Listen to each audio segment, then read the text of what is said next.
Please, I beg you, stop this! Stop the war! Iran, we don't want more blood! Please! Sorry, we never wanted this. Please, Iran, stop. Forgive us. Forgive our leader. Oh, yeah.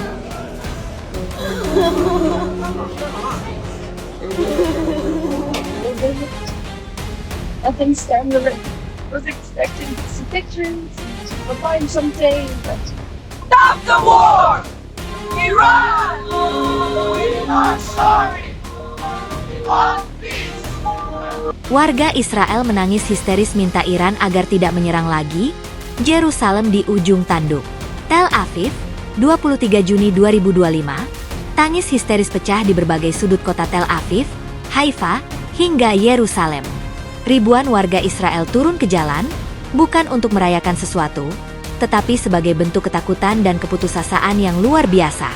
Mereka meminta satu hal, Iran, tolong hentikan serangan ini. Suasana di Israel dalam 24 jam terakhir berubah drastis dari kehidupan normal menjadi ketegangan yang mencengkeram. Iran, yang sebelumnya hanya melontarkan ancaman keras atas serangan udara Israel ke fasilitas diplomatik di Suriah, akhirnya membalas dengan kekuatan militer yang tak terduga. Ratusan rudal balistik jarak jauh dan drone kamikaze diluncurkan dari berbagai titik di wilayah Iran menuju target militer dan infrastruktur strategis Israel. Iron Dome, sistem pertahanan udara kebanggaan Israel, gagal total menahan hujan rudal tersebut. Sistem yang biasanya mampu mencegat 85-90 ancaman di udara itu, kini kewalahan dan lumpuh di hadapan serangan simultan dari berbagai arah.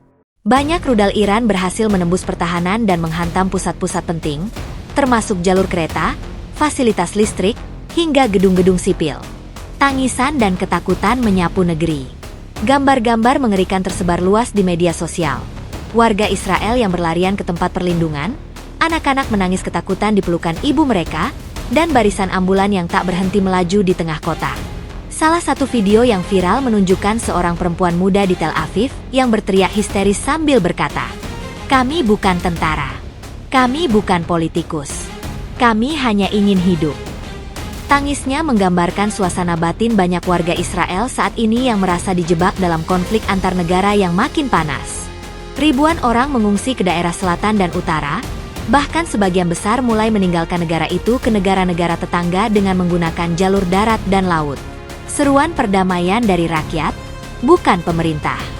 Warga Israel dari berbagai kalangan mulai melakukan aksi unjuk rasa damai di tengah kehancuran. Mereka membawa spanduk bertuliskan, "Jangan balas dengan darah, cukup sudah. Iran, kami mohon, hentikan serangan ini. Kami tak ingin perang."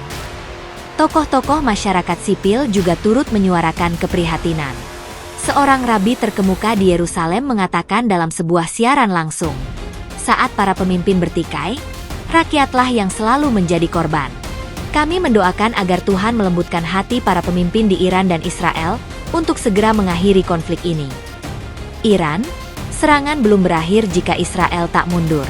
Sementara itu, dari Teheran, juru bicara militer Iran menyatakan bahwa serangan yang dilakukan adalah bentuk pembalasan sah atas pelanggaran wilayah diplomatik kami.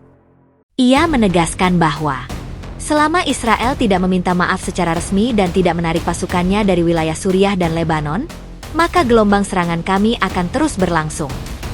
Presiden Iran, dalam pidato yang disiarkan langsung dari Majelis Tinggi, menambahkan bahwa mereka tidak ingin perang yang berkepanjangan, tetapi akan melawan jika diganggu.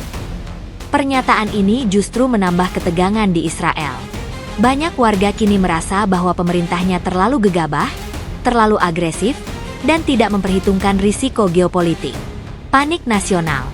Pemerintah didemo, oposisi menyerang Netanyahu.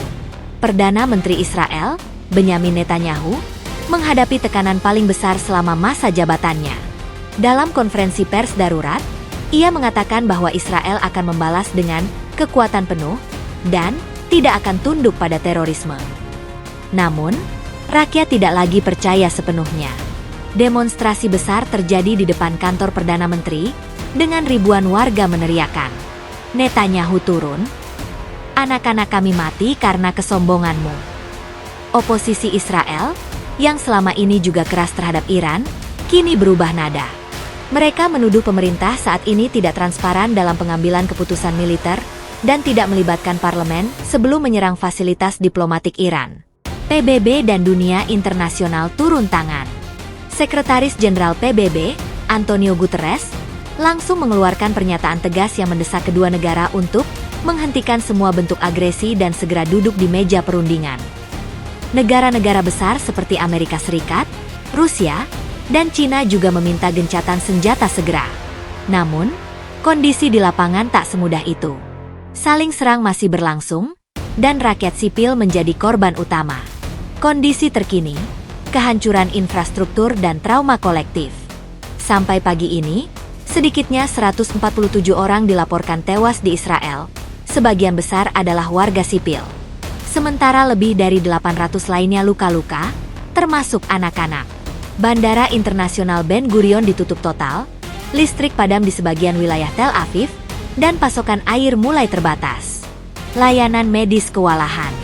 Rumah sakit di Haifa bahkan sudah mengeluarkan seruan untuk donor darah massal, karena stok mulai menipis. Psikolog dan tenaga trauma juga diterjunkan dalam jumlah besar untuk menangani gelombang gangguan mental akibat guncangan rudal dan ledakan. Warga bertanya, siapa yang peduli pada kami? Masyarakat Israel kini bertanya-tanya, siapa yang benar-benar melindungi mereka? Apakah sistem pertahanan yang selama ini dibanggakan benar-benar mampu? Apakah para pemimpin mereka memikirkan keselamatan rakyat? Banyak yang menyuarakan harapan agar rakyat Iran dan rakyat Israel bisa menjalin komunikasi langsung untuk menciptakan perdamaian dari bawah. Karena harapan dari atas, dari para pemimpin, tampaknya semakin memudar. Sikap Israel setelah rakyatnya menangis. Dilema antara harga diri dan kemanusiaan. Melihat gelombang kesedihan dan ketakutan dari rakyatnya sendiri, pemerintah Israel akhirnya mulai menurunkan tensi retorika perang. Setelah konferensi pers keras dari Perdana Menteri Benyamin Netanyahu yang awalnya menegaskan akan membalas dengan kekuatan penuh, muncul perubahan nada dalam pernyataan resmi selanjutnya yang dikeluarkan pada tengah malam waktu setempat. Melalui Menteri Pertahanan, Yoav Gallant, Israel menyatakan bahwa pihaknya sedang mengevaluasi seluruh situasi dengan mempertimbangkan keselamatan warga sipil sebagai prioritas utama. Kami mendengar suara rakyat. Kami melihat tangis mereka. Israel berdiri untuk bertahan, tetapi tidak untuk menambah penderitaan rakyat sendiri, ujar Gallant dalam pernyataan pers yang jauh lebih tenang dibanding sebelumnya. Tidak hanya itu, pemerintah Israel juga mengumumkan bahwa mereka membuka jalur komunikasi diplomatik tidak langsung melalui pihak ketiga, dipercaya melalui Swiss dan Qatar, untuk menyampaikan ke Iran bahwa Israel bersedia melakukan deeskalasi jika Iran menghentikan serangan lebih lanjut. Pemerintah Israel undur serangan balasan, fokus ke perlindungan sipil. Pasca pernyataan tersebut, militer Israel IDF, Israel Defense Forces, tidak langsung melancarkan serangan balik besar seperti yang dikhawatirkan.